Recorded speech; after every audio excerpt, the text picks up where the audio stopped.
وَلْتَكُن مِّنكُمْ أُمَّةٌ يَدْعُونَ إِلَى الْخَيْرِ وَيَأْمُرُونَ بِالْمَعْرُوفِ وَيَنْهَوْنَ عَنِ الْمُنكَرِ وَأُولَئِكَ هُمُ الْمُفْلِحُونَ۔ الحمد للہ وکفا وسلام علی عبادہ الذین اصطفیٰ، اما بعد۔ حاضرین، میرا وقت 9 بجے تک ہے، 9:05 سمجھ لیجئے۔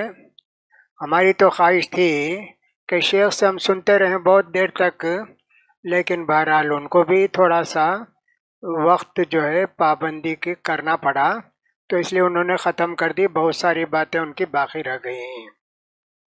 الحمدللہ یہ ایک مرکز ہے، مسجد السلام اور مرکز السلام، اور ایک IRGC ہے۔ یہ 2 سینٹر اللہ نے ہم کو دیا ہے دعوت و تبلیغ کے لیے، کہ ہم کو چاہیے کہ سب نوجوان جو ہیں وہ جڑیں۔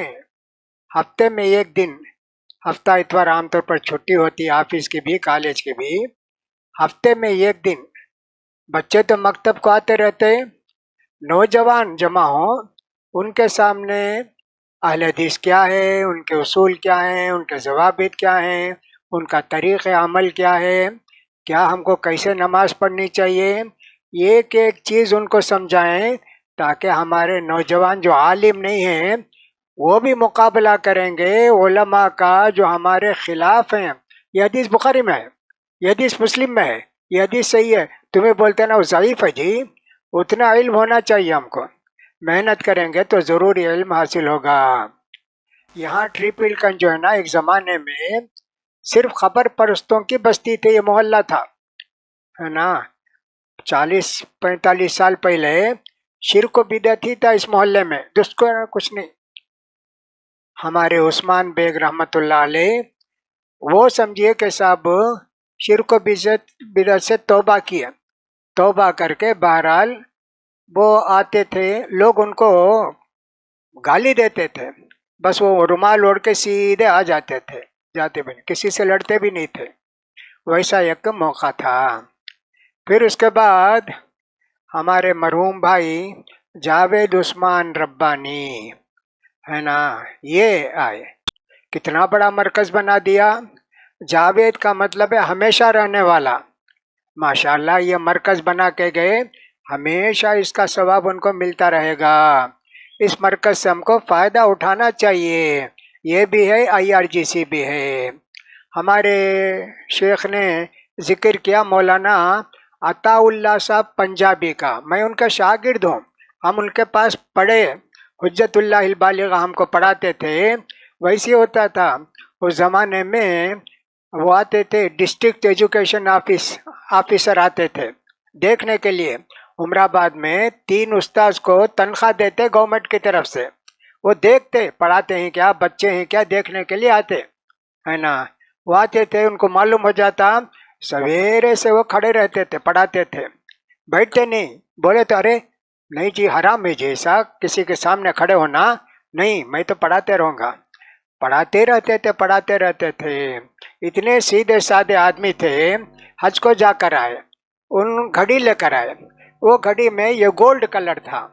بچوں نے کہا مول صاحب سننا حرام ہے، نہیں کہا مردوں کو، آپ سننے کی گھڑی بیچے نا، ارے فوراً نکال دیے، 100 روپے کی گھڑی 20 روپے کو بیچ دیے، اتنے سیدھے انسان سے۔ اور جب ٹرین میں سوار ہوتے بولتے پہلے ڈبے میں بیٹھاؤ جی، میں جلدی پہنچ جاؤں گا نا، آخری ڈبے میں دیر سے پہنچاؤں گا نا۔ اتنے سیدھے سادے انسان تھے، لیکن تھے بہرحال فقیر اللہ پنجابی رحمت اللہ علیہ کے بیٹے تھے۔ ایسے ہمارے اندر غیرت ہونی چاہیے، یہ ساری باتیں شیخ نے اس لیے کہی، غیرت ہونی چاہیے ہمارے اندر، کہ صاحب کتاب و سنت پر عمل کریں گے، دوسری چیزوں کو نہیں مانیں گے، اس طرح ہونا چاہیے۔ یہ ساری باتیں کہی گئی، تو بہرحال مجھے تو کہنا چاہیے تو کوئی دوسری باتیں میں نے طنز جملے دوسرے سے کہہ دیا۔ علماء سوء اور علماء حق، یعنی کہ اچھے علماء اور کھوٹے علماء دھوکے باز علماء، علماء سو کا مطلب ہے برے علماء، برے علماء کا مطلب یہ ہے دھوکے باز علماء۔ دھوکے باز علماء ایسے ہوتے ہیں نا، تو ان میں کیسے پہچانیں گے، کیسے ان دونوں کو پہچان کر کیا کریں گے، اس سلسلے میں صرف چند باتیں میں آپ سے کہنا چاہتا ہوں۔ نبی کریم صلی اللہ علیہ وسلم نے فرمایا، دیکھو جی، قیامت کی علامتوں میں سے ایک علامت یہ ہے، علم اٹھا لیا جائے گا، جہل رہ جائے گا، نادانی، سب اپنے عقل سے بات کریں گے، اللہ کی کتاب اور اللہ کے رسول کی سنت کے مطابق بات نہیں کریں گے۔ اسی طرح عبداللہ بن عمرو بن عاص رضی اللہ تعالیٰ عنہ کہتے ہیں کہ نبی کریم صلی اللہ علیہ وسلم نے فرمایا، علم اللہ تعالیٰ ایسا اٹھاتا نہیں ہے، علماء مر جاتے ہیں، ان کے بعد علم کم ہوتے ہوتے آتا، یہاں تک کہ ایک زمانہ ایسا بھی آ جاتا ہے کہ جاہل علماء بن جاتے، لوگوں سے فتویٰ پوچھتے، ہاں جائز ہے، جائز کو ناجائز، ناجائز کو جائز کہتے ہیں، بغیر علم کے فتویٰ دیتے، ایسے لوگ ہوں گے۔ اللہ نے فرمایا کہ اللہ کے رسول نے فرمایا، یہ بھی گمراہ ہوں گے اور جو ان کے فتوے پر عمل کریں گے وہ بھی گمراہ ہوں گے۔ اس لیے اہل حدیث عام طور پر یہ کہتے ہیں، کتاب و سنت کی روشنی میں جواب دیں، ایسا کہتے، ورنہ تو بہت سارے لوگ ایسے بھی ہیں، فتویٰ پوچھتے، کہتے ہیں حنفی مذہب کے مطابق فتویٰ دیں، نعوذ باللہ، اسلام اور ہے، حنفی مذہب اور ہے کیا؟ اسی لیے علماء نے لکھا ہے، جو آدمی ایسا فتویٰ پوچھتا ہے، حنفی علماء نے لکھا ہے، جو آدمی ایسا فتویٰ پوچھتا ہے وہ گنہگار ہے۔ ہمیشہ یہ پوچھنا چاہیے اسلام اس مسئلے میں کیا کہتا ہے، تو لوگ یہ بھی گمراہ ہوتے ہیں اور ان کو بھی گمراہ کر دے۔ اور نبی کریم صلی اللہ علیہ وسلم نے فرمایا، من کذب علی متعمدا فقد من کذب علی فلیتبوأ مقعدہ من النار، دیکھو میرے تعلق سے کوئی جھوٹ بولے گا اس کا ٹھکانہ جہنم میں ہے۔ بہت سارے لوگ حدیث دیکھے تو کہیں نہیں رہتی ہے، وہ ایک وہ ماہر القادری ہے، طاہر القادری ہے جو امریکہ میں رہتا ہے، کتنا بولتا، بخاری دیکھو، مسلم دیکھو، نہیں ہے حدیث، اتنا بڑا جھوٹا آدمی ہے۔ ایسے علماء دنیا میں پیدا ہو گئے، اللہ بچائے جی۔ اسی طرح نبی کریم صلی اللہ علیہ وسلم نے فرمایا، بغیر علم کے کوئی فتویٰ دیا، اگر وہ صحیح بھی ہے تو غلط ہے، گنہگار ہے۔ اتنی حدیثیں اللہ کے رسول نے فرمایا۔ اور یہ بھی فرمایا، جس کو علم ہے، معلوم ہے، فتویٰ پوچھے، یہ معلوم نہیں جی، جاؤ جی بعد میں دیکھیں گے، ایسے آدمی کو اللہ تعالیٰ آگ کی لگام پہنائے گا، ایسے بھی ایک حدیث سے کہا ہے۔ اور اسی طرح اللہ نے فرمایا، اللہ کے رسول نے فرمایا، جو آدمی کے لوگوں کے دکھاوے کے لیے، بڑا بننے کے لیے، مقابلہ کرنے کے لیے علماء سے علم سیکھتا ہے، تو وہ دنیا کا کچھ فائدہ حاصل کرنے کے لیے جنت کی خوشبو بھی اس کو نہیں ملے گی، اتنا بڑا گناہ ہے۔ پھر اللہ تعالیٰ نے فرمایا، اللہ کے رسول صلی اللہ علیہ وسلم نے فرمایا، کیا تم کو معلوم ہے کہ کچھ لوگ ایسے پیدا ہو جائیں گے، جو علماء پیدا ہوں گے، بڑے لوگوں کے پاس، بادشاہ کے پاس جائیں گے، کیا بولے تو بھی ہاں صحیح بولے، دن کے 12 بجے ہیں، کیا جی رات کے 2:12، ہاں رات کے 2 بجے برابر بولے، رات کے 2 بجے گے، کیا جی ابھی 5 بج گئے، ہاں 5 بج گئے، ایسا ان کو راضی کریں گے، یہ لوگ جہنم میں جائیں گے۔ البتہ جو لوگ کہ ان کی باتوں کو نہیں مانیں گے، صحیح بولیں گے، ان کو جو ہے ہمارے حوض کوثر پر آئیں گے اور وہاں سے سیراب ہو کر جائیں گے۔ بہت ساری حدیثیں ہیں اس سلسلے میں۔ ایک حدیث حضرت علی رضی اللہ تعالیٰ عنہ کی ذکر کی جاتی ہے، اس کے اندر حدیث ضعیف تو ہے لیکن ہے، کیا کہتے ہیں حضرت علی رضی اللہ تعالیٰ عنہ، قریب ہے کہ لوگوں پر ایک ایسا زمانہ آئے گا کہ اسلام باقی نہیں رہے، خالی اسلام کا نام رہے گا، عمل کریں گے نہیں کوئی، قرآن باقی رہے گا، نشان حروف رہیں گے، پڑھ کر عمل کرنے والے کوئی نہیں رہیں گے، مسجدیں شاندار بنائیں گے، مسجدیں بھری رہیں گی، لیکن ہدایت نہیں رہے گی. مسجد میں قصے کہانی بتائے جائیں گے. فرما رہا اور ان کے علماء جو ہیں زمین کے اندر آسمان کے نیچے بدترین مخلوق ہوں گے. یہ ساری باتیں ہم کو بتائی گئی. اب علماء اچھے کون ہیں، کھوٹے علماء کون ہیں، ان کو کیسے پہچانیں گے؟ ہمارے علماء کے ساتھ جڑ کر رہیں گے تو پہچانیں گے. ان کے پاس کوئی علامت نہیں ہے، البتہ بڑی پگڑی باندھیں گے، ہری پگڑی، سر آدھے کلو کا ہے، 2 کلو کی پگڑی رہے گی. کتنی بڑی پگڑی رہتی، اللہ کتنی بڑی پگڑی ہے بھائی. بہت خوش ہو جائیں گے. ڈریس ان کا ایسا رہے گا، پہن کر آئیں گے تو معلوم ہوگا بہت بڑے عالم صاحب ہیں. کیسے گمراہ کرتے تھے، ایک چھوٹا واقعہ ذکر کر جاتے ہیں. ایک مولوی صاحب کو بلا کر لائے، جاہل مولوی صاحب نہیں تھے، جاہل تھے. بلا کر لے آئے تقریر کرنے کے لیے. تقریر وہ کچھ بھی نہیں بیٹھے رہتے تھے. ان کے جو شاگرد رہتے تھے، شاگرد نہیں بلکہ ان کو سر پر چڑھانے والے، کیا حضرت کیا بات بولتے، کیا بات بولتے. اب ان کو پیشاب آ گیا. بلا کر بولے موت آتا جی، موت آتا. پیشاب کو موت بولتے نا. فوراً بولے ماشاء اللہ کیا بات بولے، موتو قبل ان تموتو، مرنے سے پہلے مر کر دیکھو مزہ کیسا ہے. کیا بولتے جی حضرت، ویسا زمانہ آئی ہے.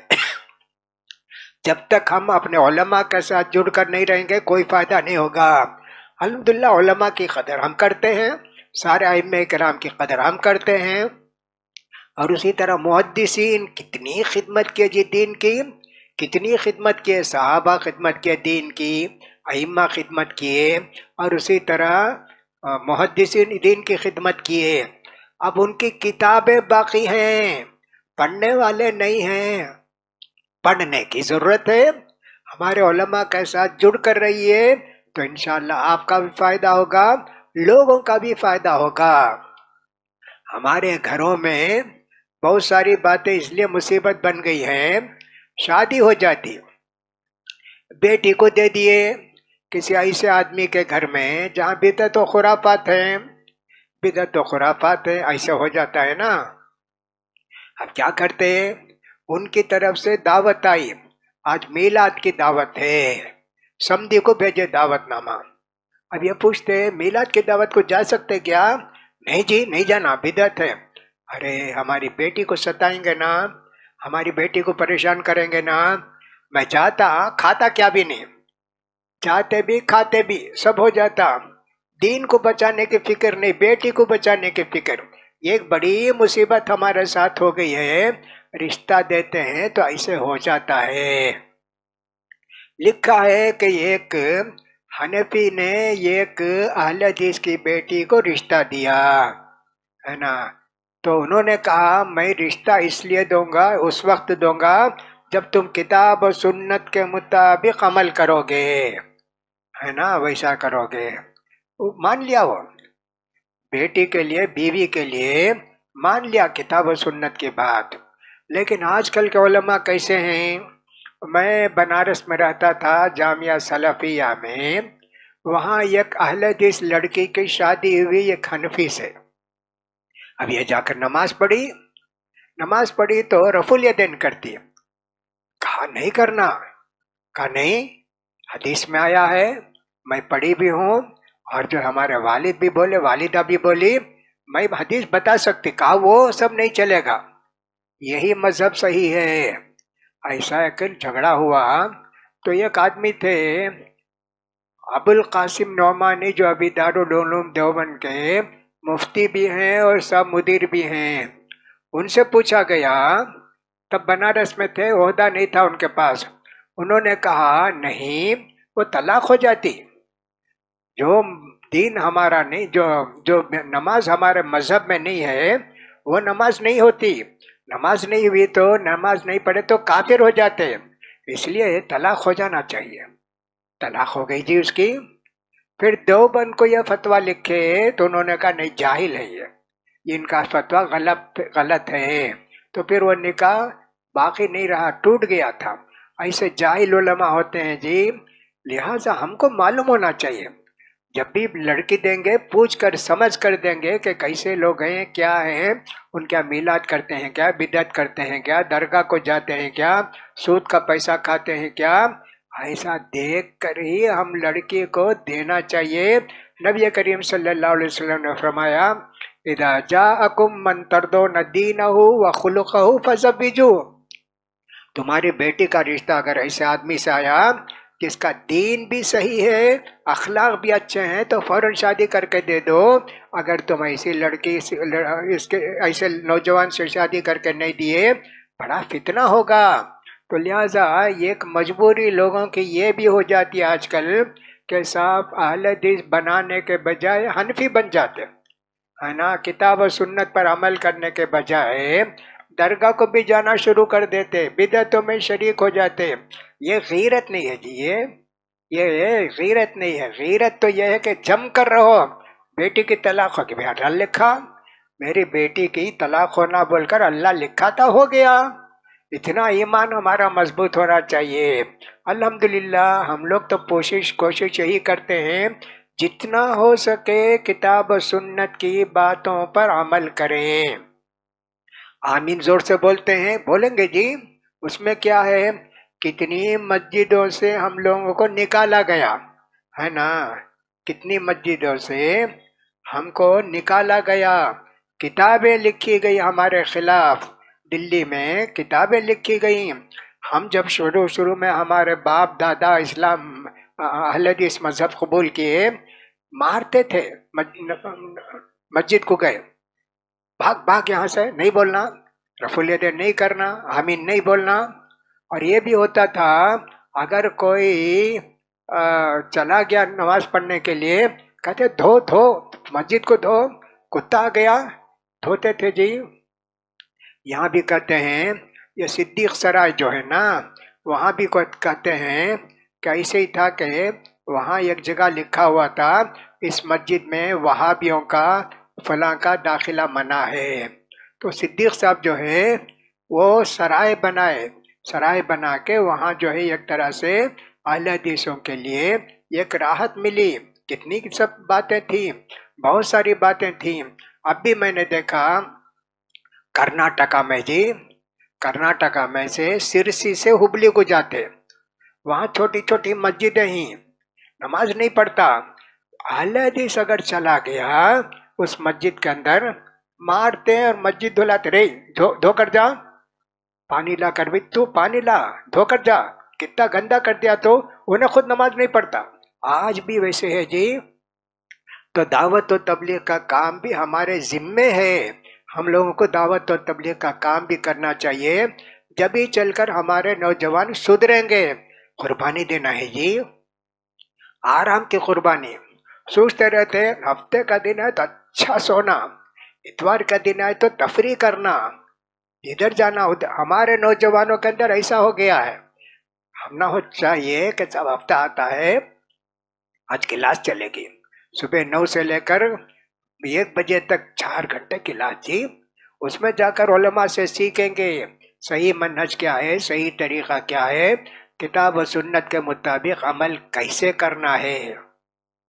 چھوٹی چھوٹی سنت پر عمل کریں گے تو بڑی سنت پر عمل کرنے کی توفیق ہوتی، چھوٹی چھوٹی سنت چھوڑے تو بڑی سنت بھی چھوڑ دیتے۔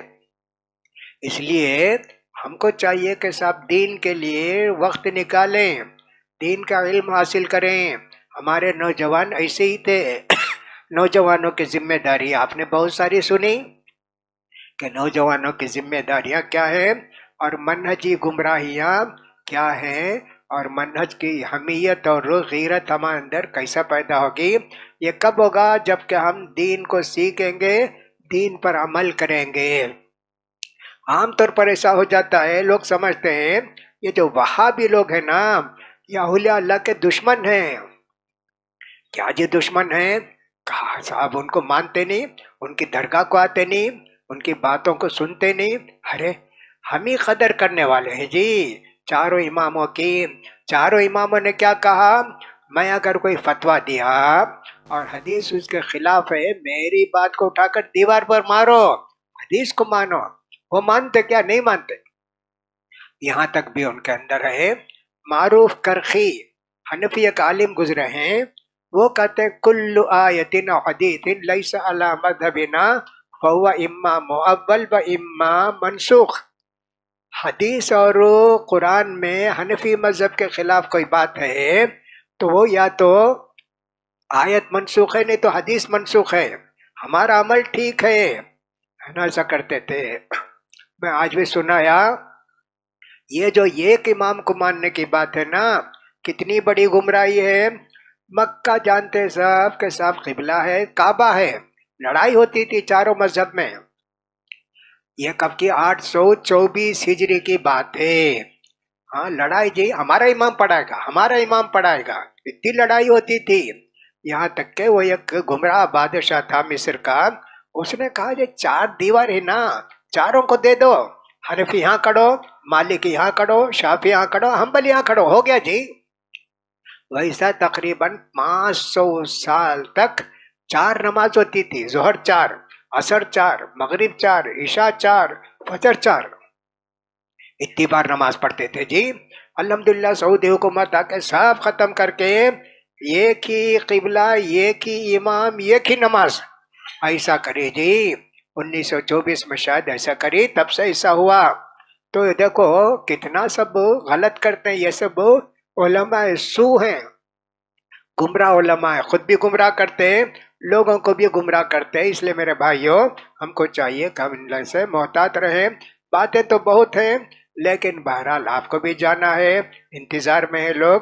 اللہ سے دعا ہے کہ اللہ تعالی ہمارے نوجوانوں کو ہدایت دے، وقت قربانی کرنے کی، علماء سے فائدہ اٹھانے کی، ان مراکز سے فائدہ اٹھانے کا اللہ تعالی سب کو توفیق فرمائے، توفیق عطا فرمائے۔ میرے ذمہ لکھا ہے کہ شکریہ بھی ادا کرنا ہے، لہٰذا میں رائے پیٹا اور ٹپلیکن کی جمعیت کے ذمہ داروں کی طرف سے آپ سارے لوگوں کا شکریہ ادا کرتا ہوں کہ آپ نے اس اجتماع میں شرکت کر کے علماء سے فائدہ اٹھایا۔ اللہ تعالیٰ آپ کے آنے کو بھی، بیٹھنے کو بھی، سننے کو بھی قبول فرمائے، اور جو سنے ہیں اس کے مطابق عمل کرنے کی توفیق نصیب فرمائے۔ اور ہمارے اسد اللہ بیگ صاحب کا بھی شکریہ ہے کہ انہوں نے اس مسجد میں پروگرام کرنے کے لیے انتظامات کیے، اللہ تعالیٰ ان کو بھی جزائے خیر دے۔ وآخر دعوانا الحمدللہ رب العالمین، سبحانک اللہم و بحمدک، اشہد ان لا الہ الا انت، استغفرک و اتوب الیک۔